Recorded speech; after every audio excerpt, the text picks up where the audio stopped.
Obsession made me unwell. You love me more than anyone in the world?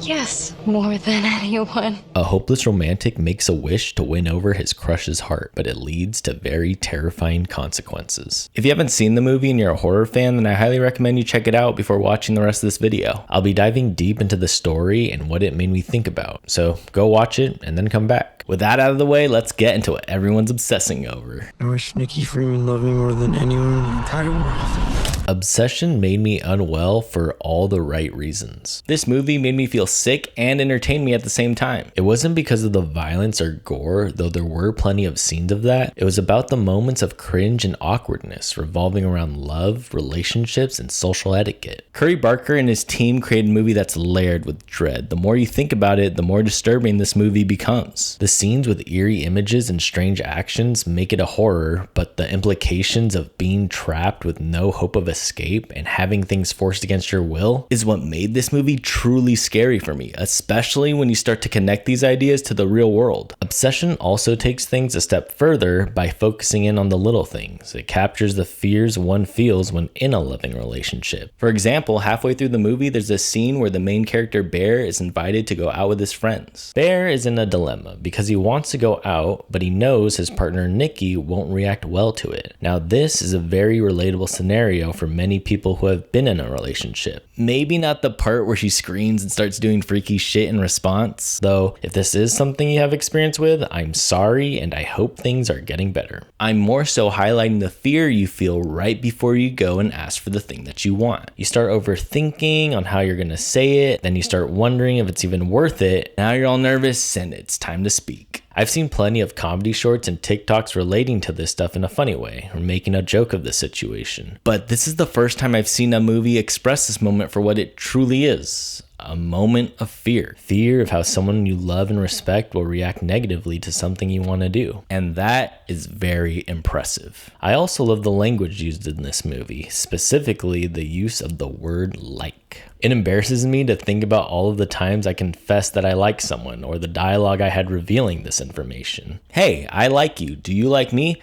Okay, you say you like me, but do you like me? It's honestly making my stomach turn just thinking about it. And this is all because this movie accurately depicts this real life interaction. In the beginning of the movie, before shit gets crazy, there's a moment where Nikki asks Bear, "Do you like me?" And in the world of dating and relationships, it's so fascinating to think about how much weight we give to a word like. And if you've ever been in this particular situation, you know there's no going back once you answer the "do you like me" question. You'll see this scene in a lot of romance movies, but to put it in a horror movie is clever because it truly is a scary moment. And the movie goes further with this idea when it all comes back at the climax, where Bear asks Nikki, "Do you even like me?" Nikki, being controlled by his wish, gives the answer she's been giving. "Of course, I love you. I love.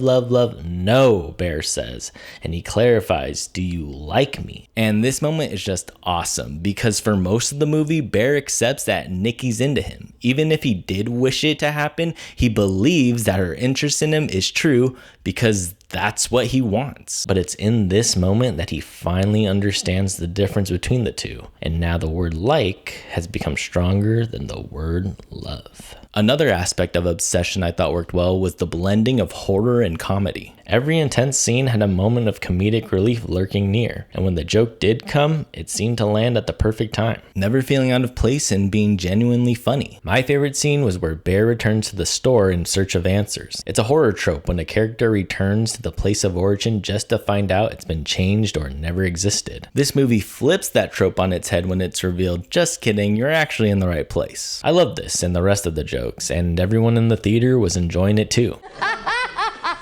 I thought the entire cast did a fantastic job, but the standout for me has to be Indy Navarrete as Nikki. She did everything in this movie, from being a fun, charismatic person to fall in love with, to a creepy, otherworldly being to stay away from, to someone vulnerable and suffering who needs to be helped. She performed all these parts exceptionally well, but my favorite moments have to be her monologues. The one she gives when she's holding the knife, and the other one of her sharing her story at the party.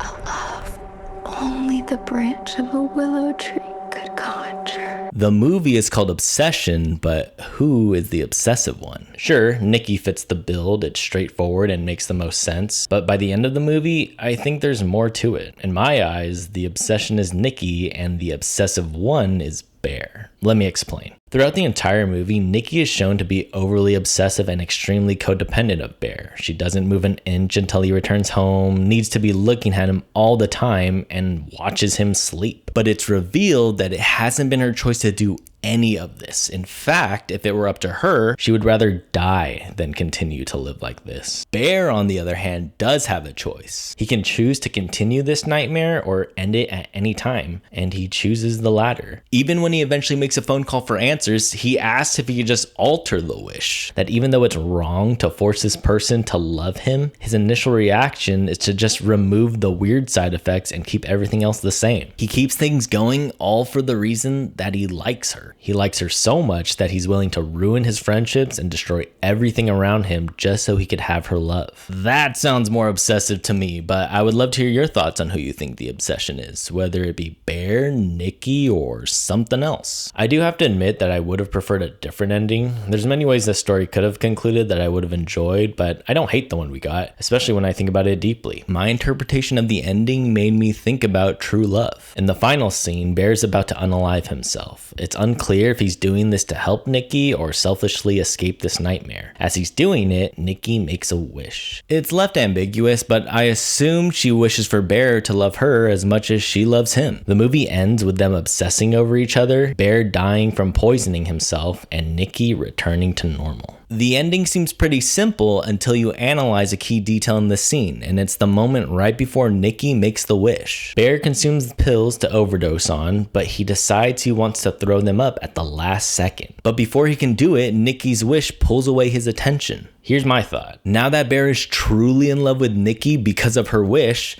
he allows himself to die so that she could be free. Because if he was acting as his former self, he would have thrown up the pills and continued the nightmare. Which leaves us with the idea that she never loved him, and given the horrors he put her through, he never truly loved her. And that it wasn't until the end that true love was shown. Obsession was a great experience. I loved the eerie scenes, the humor, and the music. Though there are some moments I wish played out differently. I wish the movie gave us more to think about when it comes to love and relationships. No, don't do it! Overall, I really enjoyed this movie, and I'm looking forward to what Curry Barker does next. I wish the movie gave us more to think about when it comes to love and relationships. I could break it. Oh, there you go.